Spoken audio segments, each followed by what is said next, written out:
जी, और पीएम आए हुए आर्तम हैं। आए होंगे, उनको भी जोड़ हेलो। लीजिए। हाँ जी, hello.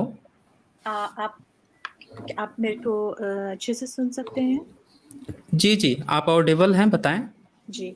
I wanted to thank you आपके चैनल के लिए, क्योंकि आप जो इन्फॉर्मेशन प्रोवाइड कर रहे हैं और जिस डिलीवरी आपका जो है, वो आई थिंक कि इस पूरे यूट्यूब पे ऐसे कोई नहीं इन्फॉर्मेशन प्रोवाइड कर रहा है। ओके, मैं रिसर्च करती हूँ काफ़ी, तो आपके चैनल बहुत ही वैल्यूएबल है हमारे लिए। जी, अगर आप ओके। माइंड ना करें, मैं आपको बोलना चाहती हूँ कि आप जो वर्ड्स हिंदी में बोलते हैं, जो नंबर्स आप हिंदी में बोलते हैं, वो कुछ लोगों जी, के जी। लिए डिफ़िकल्ट होते हैं। आप इंग्लिश में आप नंबर्स बता सकते हैं, तो हमें बहुत हेल्प होगी, क्योंकि आप हिंदी में बहुत जल्दी नंबर बोलते हैं और सबको हिंदी आती है, लेकिन नंबर्स नहीं आते। तो ये कभी मेरे लिए डिफ़िकल्ट हो जाता है शब्दकोश में जाके ढूँढना कि आप क्या नंबर बोल रहे हैं। और आप नंबर्स इम्पोर्टेंट बोलते हैं, क्योंकि आप तो डेट्स बता रहे हैं या ईयर बता रहे हैं ना, इसलिए। और जी, जी। दूसरी, इफ़ यू डोंट माइंड, क्योंकि आपका जो चैनल है वो सिर्फ़ एक कोई एंटरटेनमेंट चैनल नहीं है, वो हाइली एजुकेशनल है। अभी जो भी जी, है, जितने लोग जानते हैं बहुत छोटी बात है, लेकिन फ्यूचर में तो ये एक हाइली एजुकेशनल चैनल है, हाइली एजुकेशनल, थोड़ा बहुत नहीं, बहुत बड़ा। Not only about history, but also about किस तरह आर्गुमेंट करनी चाहिए, किस तरह डिबेट करनी चाहिए, उसका एक तरीका क्या है, वो बहुत अच्छा आप करते हैं, डेमोंस्ट्रेट करते हैं, as a matter of fact आप डेमोंस्ट्रेट करके दिखाते हैं। तो दूसरी बात है कि क्या आप इंग्लिश सबटाइटल्स डाल सकते हैं? Is that even possible? जी, इस पे हम लोग काम मैं सोच रहा हूँ, काफ़ी लोगों की ये बात आई है कि जी। सबटाइटल के लिए, तो हुँ। मैं ऐसा प्रयास करता हूँ अगर कोई शॉर्टकट इसका मिल जाता है मुझे, तो मैं पुराने वीडियोज़ पे भी डालना पसंद करूँगा या फिर किसी को हायर करके ये काम मैं कराऊँगा इसको सबटाइटल का। और आपकी जो पहले की बातें थी कि नंबर्स की, इस पे इसका मैं ध्यान रखूँगा। मैं प्रयास कर रहा हूँ थोड़ा-सा उर्दू एंड थोड़ा-सा हिंग्लिश इसका प्रयोग करने की कोशिश मैं सीख रहा हूँ। जी। और क्योंकि काफ़ी जो दर्शक हैं उनको थोड़ी-सी दिक्कत होती है प्रॉपर हिंदी समझने में, जी। तो मैं इस पे काम ज़रूर करूँगा। हाँ, हाँ जी, और और एक और बात है, आप कुछ वर्ड्स ऐसे बोलते हैं, अभी आपने बोला है कुशंड, ऐसे वर्ड बोला है आपने, कुशंड, राइट? अ, कुषाण हाँ, हाँ। कुशांड, हाँ। मेरी हिंदी अच्छी है, लेकिन कन्वर्सेशनल अच्छी है, यू सी। मैं समझती हूँ, लेकिन देखिए, हर भाषा में कन्वर्सेशनल अलग होती है, और जो आपका जो फ़ील्ड है, उसमें आप माहिर हैं, तो आप बहुत ही टेक्निकल वर्ड्स यूज़ करते हैं। जैसे कि कुशांड है, क्या ये ग्रीक्स हैं? कुशन एम्पायर के बारे में बात आप कर रहे हैं? जी। ओके, तो जो जो कुषाण इंडिया में एम्पायर हाँ, ग्रीक नहीं थे, ये बेसिकली इनका एरिया माना गया है जो वेस्ट एरिया है चाइना का, हुँ, पश्चिम का जो इलाका है, उस साइड से ही माना गया है, इनका भी माना गया है। और हून्स जो आए थे, व्हाइट हंस, जी। उनका भी माना गया है। जी। हाँ, ऐसे। हाँ, सो एक और क्या होता है कि हम जाते हैं विकिपीडिया या कोई इस टाइप के वेबसाइट पे देखने के लिए कि आपने क्या वर्ड बोला है, उसका क्या मतलब है, राइट? लेकिन विकिपीडिया को हम ट्रस्ट नहीं कर सकते, ऐसे इन्फॉर्मेशन के लिए। सो आई हुँ, डोंट नो, हुँ। आपके लिए तो मैं काम बढ़ाती जा रही हूँ। नहीं, नहीं, आप सही बता रहे हैं। इससे हमें काफ़ी आप लोगों का जो फीडबैक होता है, इससे हाँ जी, बेसिकली जो लाइफ़ है ना, उसको अपग्रेड करना, अपग्रेडेशन ये तो बहुत रिक्वायरमेंट है ये, मतलब जी, आगे बढ़ने का ये रिक्वायरमेंट है। तो मुझे काफ़ी खुशी मिलती है, हमारे जो भी दर्शक हैं, वो हमें फीडबैक देते हैं, फर्दर हम इसमें क्या इम्प्रूव कर सकते हैं, तो ये तो बहुत अच्छी बात है। आप लोग इसी तरह से हमें फीडबैक देते रहें जी। और हम लोग इम्प्रूव करेंगे और आप लोगों की जो चीज़ें जाननी है पब्लिक को, उस पे हम लोग ऑलरेडी काम कर रहे हैं और आगे भी करेंगे, विथ इम्प्रूवमेंट काम करेंगे। जी। मेरा आपके लिए सजेशन ऐसे है कि मैं सोचती थी कि आप अगर जब एक वीडियो बनाते हैं, तो जो आपने इम्पोर्टेंट वर्ड्स, की टर्म्स यूज़ करे हैं उसमें, तो आप एक ऐसा वेबसाइट बनाइए जिसमें उन की टर्म्स को एटलीस्ट आप एक अपनी तरफ से डिफ़ाइन करें। जैसे कि अभी मैंने आपको एग्ज़ाम्पल दिया है कुशान एम्पायर का, मैं जब उसको देखने जा रही हूँ विकिपीडिया पे, वो काफ़ी कन्फ्यूज़िंग है। At the end of the day मुझे उससे कोई ज़्यादा इन्फॉर्मेशन नहीं मिलेगी, राइट? वो तो हुँ, सिली हुँ। है, इतना लंबा और पता नहीं क्या-क्या, और इतने हुँ, वेरिंग हुँ, व्यू हुँ। पॉइंट्स। लेकिन आप जब बात करते हैं, so you are very specific कि आप क्या बोल रहे हैं। आपको बहुत स्पेसिफिकली पता है। तो अगर एक ऐसा वेबसाइट है जो हम देखेंगे कि ओके, एक ग्लॉसरी ऑफ टर्म्स है आपके पर्सपेक्टिव से, क्योंकि आपका पर्सपेक्टिव हम रिस्पेक्ट करते हैं, उसकी एक क्रेडिबिलिटी है। तो हमें पता है कि ओके, ये साइंस जर्नी की वेबसाइट है और उन्होंने जब डिफाइन किया है कि कुशन एम्पायर क्या है, तो हम उसको वहाँ से देखेंगे। यू सी, ये आई थिंक जी, ये बहुत अच्छा होगा। मैं बहुत इंटरेस्ट रखती हूँ। I am of course I am a researcher, लेकिन आपका जो लेवल है वो बहुत ही एक हाई लेवल पे आप बात करते हैं। हमारे लिए टफ होता है समझना। इफ आप माइंड ना करें, मैं आपको 2 पॉइंट्स बोलना चाहती हूँ। जी, अ, जी, बिल्कुल, बिल्कुल। आपने पेरियार स्वामी जी के बारे में आज बात किया है, राइट? हुँ, हुँ। मेरा आपसे सजेशन होगा कि आप कुछ तमिल लोग, क्योंकि ये साउथ इंडिया के हैं, मिस्टर हुँ, पेरियार हुँ। स्वामी, और ये बहुत हाईली रिस्पेक्टेड हैं अपने हुँ, हुँ। अपने उसमें, बहुत हाईली रिस्पेक्टेड हैं। लेकिन हुँ, हुँ। लोग हैं तमिलनाडु में जो इनको फ्रॉड मानते हैं, राइट? वो कहते हैं कि ये पेरियार स्वामी एक ऐसे एजेंट प्लांट किए गए थे जो जो बहुत एंग्री थे, तमिल के लोग या साउथ इंडिया के लोग बहुत एंग्री थे ब्राह्मण्स के साथ। तो इनको क्रिएट किया था एज एन एजेंट पेरियार स्वामी को, कि वो कुछ बातें ब्राह्मण्स के बारे में गलत बोले, और जो एक एजेंडा और जो नैरेटिव उस टाइम पे था उसके बारे में थोड़ा गलत बोले, और इससे वो जो वहाँ के लोग थे, तमिल के जो लार्जर पॉपुलेशन थी, उसको अपनी फ्रेंडशिप कर लें, क्योंकि ऐसा ये सब पॉलिटिकल ऐसा होता रहता है, कोई बड़ी बात नहीं है। तो हुँ, हुँ। ऐसा एक वो है, जैसे आपने आज रामायण पढ़ी, मैंने बहुत केयरफुली सुना है। मैं हुँ, आपको हुँ। बोल सकती हूँ कि अगर आप उसको आपने जिस पर्सपेक्टिव दिया है अपना, आपने बोला है कि देखिए ये कितने सारे पर्सपेक्टिव्स हैं। एक वाल्मीकि की पर्सपेक्टिव है, ये कितने सारे पर्सपेक्टिव्स हैं। आई ट्रूली अप्रिशिएट कि आप ये बात बहुत बड़ी बात कर रहे हैं कि देखो कितने-कितने स्टोरीज़ हैं, राइट? हुँ, लेकिन हुँ। उस स्टोरी के अंदर मैं आपको बोलना चाहती हूँ कि ये जो पेरियार स्वामी है, इनका एजेंडा कुछ और था। मैं उसमें जाना नहीं चाहती, मैं बोलना नहीं चाहती। इस टाइप की बातों को अगर इन्वेस्टिगेट करें तो आप बहुत अच्छा करते हैं। मैं जस्ट आपको एक सजेशन दे रही हूँ कि आप इसमें देखिए, क्योंकि जिस तरह वो बात कर रहे हैं सीता के बारे में और रावण के बारे में, ये बात ऑनेस्टली लगती है कि क्या उन्हें कैसे पता है कि एग्ज़ैक्टली 2 लोगों के बीच में क्या हुआ होगा। अगर ये काल्पनिक कथा है, तो प्रॉब्लम ये है, काल्पनिक कथा है, फैंटेसी एक स्टोरी लिखी गई है। तो इस स्टोरी में मुझे प्रॉब्लम ये है कि हमेशा जो ये लोग हैं, हमेशा लेडीज़ वुमेन को इस डार्क लाइट में क्यों दिखाते हैं? क्योंकि ये तो एक ब्राह्मण्स का सिग्नेचर है।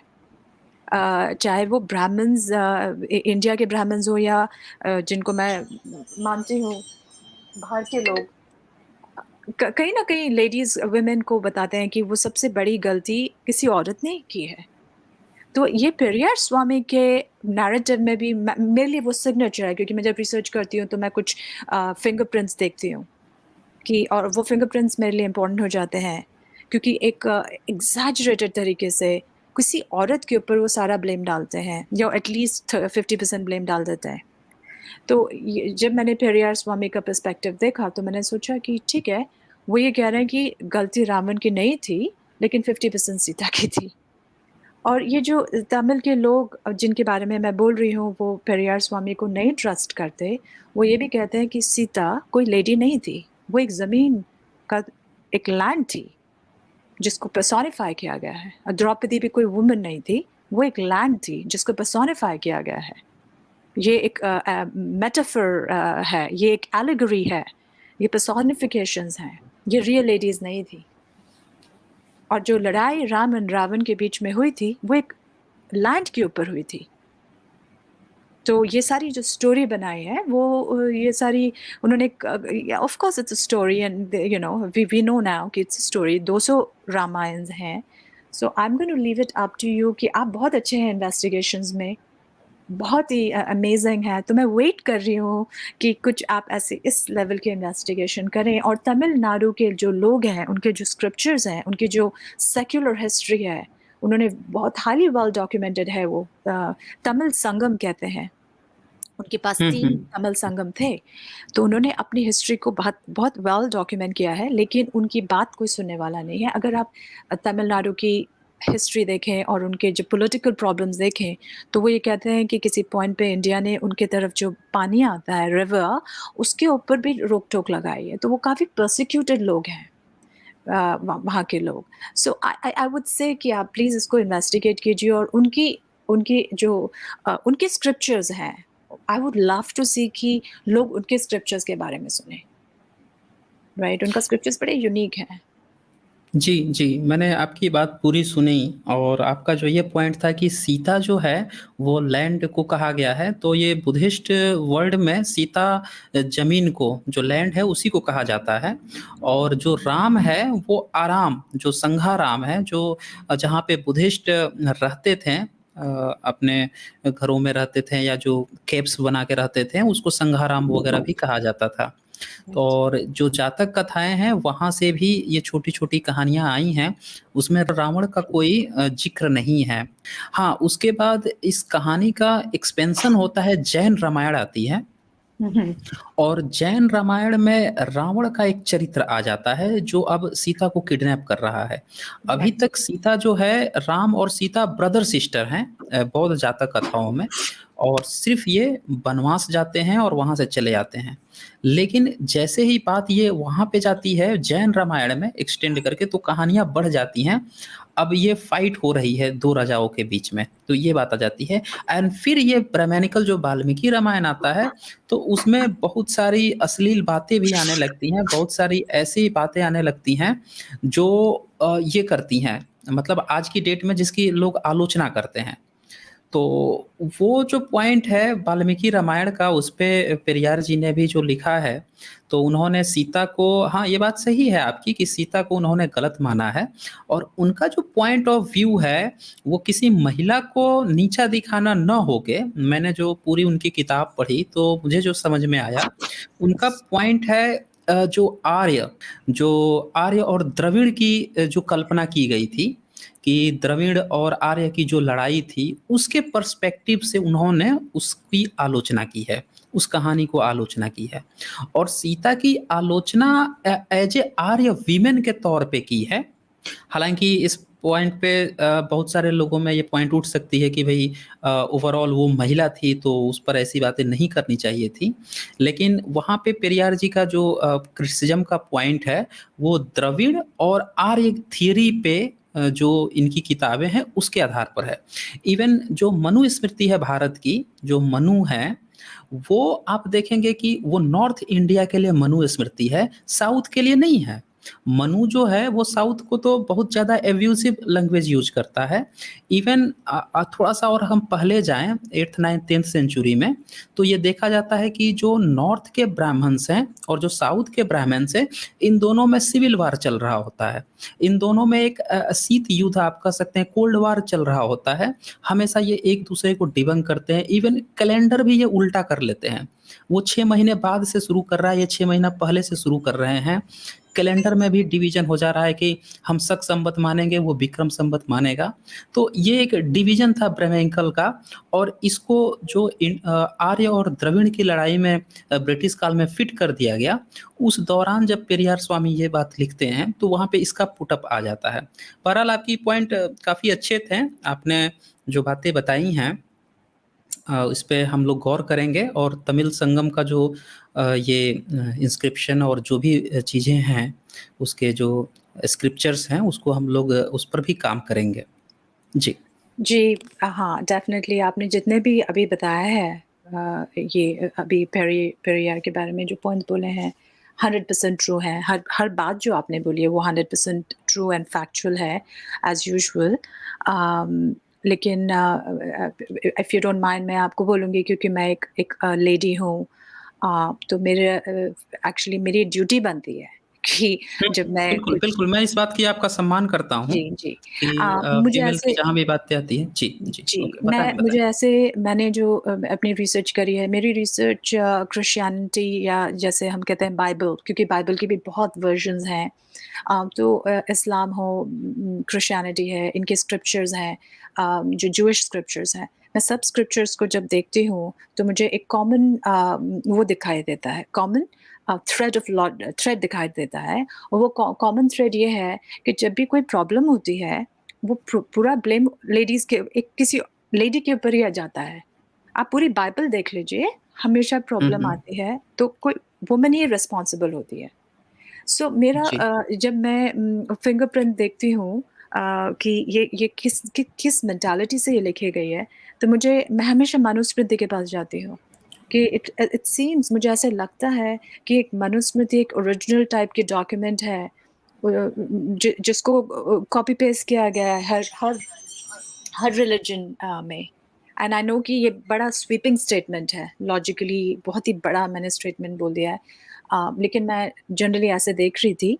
तो लेकिन जब मैं तमिलनाडु की जो तमिल संगम की जो लिटरेचर है, उसको जब मैंने रिसर्च किया है, मुझे हमेशा ये दिखाई देता है, वो बोलते हैं, वो जो लिखते हैं अपने सेक्युलर हिस्ट्री, उसमें ये चीज़ मैंने नहीं देखी कि कोई प्रॉब्लम हुई तो वुमेन ने, लेडीज़ ने, किसी औरत ने कुछ गलत किया है, वो मैंने उनमें नहीं देखा। और मैंने ये भी देखा है कि जब भी कोई प्रॉब्लम्स, रियल लाइफ़ प्रॉब्लम्स होती हैं अ, कभी कहीं पर भी वर्ल्ड में, तो कभी औरतें रिस्पॉन्सिबल होती हैं, कभी बच्चे, कभी नेचर, कभी आदमी, कभी एनिमल्स, यू नो। हुँ, मैंने हुँ, कभी हुँ, हुँ। रियलिस्टिक लाइफ में, आई एम अ साइकोलॉजिस्ट, मैंने कभी रियलिस्टिक, मेरी फील्ड क्लिनिकल साइकोलॉजी है, रियली स्पीकिंग। लेकिन मेरा इंटरेस्ट एंथ्रोपोलॉजी, सोशियोलॉजी और ये बातों में है, क्योंकि इन सबको मिलाकर ही साइकोलॉजी बनती है, ह्यूमन साइकोलॉजी बनती है। मैंने कभी ये देखा नहीं है कि रियल लाइफ में ऐसा हो सकता है कि कभी भी प्रॉब्लम हो तो कोई वुमन रिस्पॉन्सिबल है। यू सी, सो इसीलिए मैं इसको इस तरह से देख रही हूँ और I am going to leave it up to you. मैं आपका टाइम नहीं लेना चाहती, I have spoken too much. Thank you very much. और जो भी आप कर रहे हैं वो बहुत बड़ी है, और आप प्लीज़ कंटिन्यू कीजिए, और प्लीज़